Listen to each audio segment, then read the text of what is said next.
नमस्कार दोस्तों, मैं पंडित योगेश मिश्रा आपका शिवाय चैनल में तहे दिल से स्वागत करता हूं।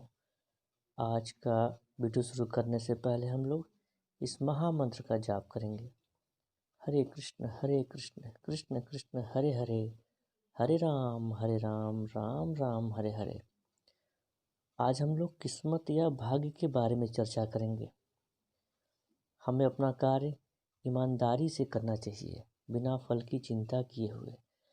जैसे किसान जब खेत में बीज बोता है तो उसे यह नहीं पता होता कि बारिश होगी या नहीं होगी, ज़मीन में से बीज से अंकुर फूटेगा या नहीं फूटेगा, अगर पौधे आ भी गए तो उस पर फल आएंगे कि नहीं ये भी नहीं पता होता। लेकिन किसान बीजों को ज़मीन में बोता है और फसल की चिंता ईश्वर पर छोड़ देता है। भाग्य भी उन लोगों का साथ देता है जो कर्म करते हैं, वो भी ईमानदारी से करते हैं। गीता में भी भगवान श्री कृष्ण कहते हैं, कर्मण्येवाधिकारस्ते। कर्म करना तो तुम्हारा अधिकार है, लेकिन उसके फल पर कभी नहीं। कर्म को फल की इच्छा से कभी मत करो। अनासक्त भाव से कर्म कर, इसमें मनचाहा फल ना भी मिलेगा तो तेरे को दुख नहीं होगा।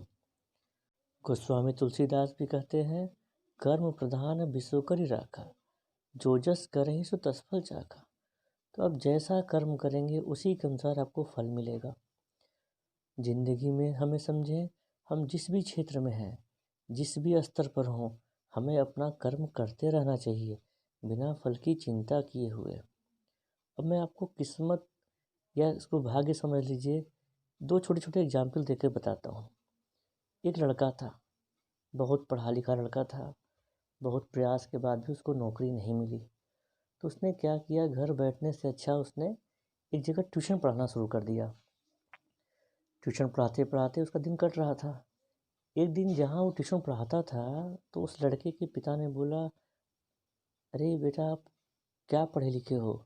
इसने बताया कि मैंने यहाँ तक पढ़ाई की है। तो कह रहे तुम्हारे लिए तो मेरी कंपनी में नौकरी है, तो मेरे यहाँ काम करो। तो वो बहुत खुश हुआ वो। तो उस बच्चे के पिता ने इसको अपने यहाँ कंपनी में नौकरी दे दी। तो ये किस्मत तो वहाँ पे इसका साथ दी, बट इसमें योग्यता भी थी और ये कर्म भी करता रहा। दूसरी है कहानी, एक लड़का था, बहुत पढ़ा लिखा था, बहुत प्रयास के बाद भी जब उसको सफलता नहीं मिली तो स्टेशन पे जा जा के सामान बेचने लगा। एक बार वो स्टेशन पे सामान बेच रहा था तो किसी एक बड़ी कंपनी का आदमी जो है वहाँ से जा रहा था, तो वहीं पे रुक के अपना वो सामान अरेंज करने लगा। नहीं कर पा रहा था तो इसने क्या किया कि सेकंडों में सारा सामान अरेंज कर दिया। तो वो इससे इतना प्रभावित हुआ कि कहा कि तुम्हारी जगह स्टेशन पे नहीं, मेरी कंपनी में है। उसको वहाँ का अपना प्रोडक्शन मैनेजर बना दिया। तो चूँकि उसमें योग्यता थी, कर्म करता रहा और यहाँ किस्मत भी साथ दी, तो क्या हुआ कि वो स्टेशन से उसको कंपनी का वो अच्छा खासा वो पद मिल गया उसको। तो हम कह सकते हैं कि भाग्य भी आप ही के कर्म का फल है। भाग्य भी आपके कर्म से जुड़ा हुआ है। कर्म है तो भाग्य है, और जैसे कर्म होंगे ठीक वैसा ही प्रतिफल होगा। आप अपने ही कर्मों से अपना भाग्य बनाते हो, अन्य कोई हस्तक्षेप नहीं करता है। आपके ही कर्मों का फल है भाग्य।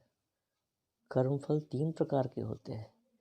एक है क्रियमाण कर्म, यानी वर्तमान में किए हुए कर्मों का फल क्रियमाण कर्म कहलाता है। दूसरा है प्रारब्ध फल, ये हमारे ही किए हुए अच्छे और बुरे कर्मों का फल होता है। तीसरा होता है संचित कर्म, ये भी हमारे ही किए हुए अनेक जन्मों का फल होता है। भाग्य तो बनता है सिर्फ अपने कर्मों से, किस्मत बनती है अपने ही कर्मों से। बाकी भाग्य जैसा अलग से कुछ नहीं होता है। बहुत से लोग बहुत परिश्रम करते हैं किंतु उसका पूरा फल नहीं मिलता है, तो उन्हें भाग्य पर दोष देने से पहले अपने प्रयासों पर ध्यान देने की ज़रूरत है।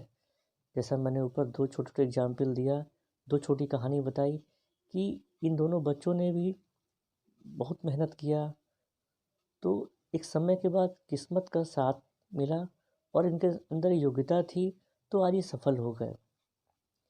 अगर मेरा वीडियो आपको अच्छा लगा हो तो लाइक करें, सब्सक्राइब करें और बेल आइकन को दबाएं। सो प्लीज़ सपोर्ट माय शिवाय चैनल। तो इसी के साथ मुझे आज्ञा दें। जय श्री कृष्ण।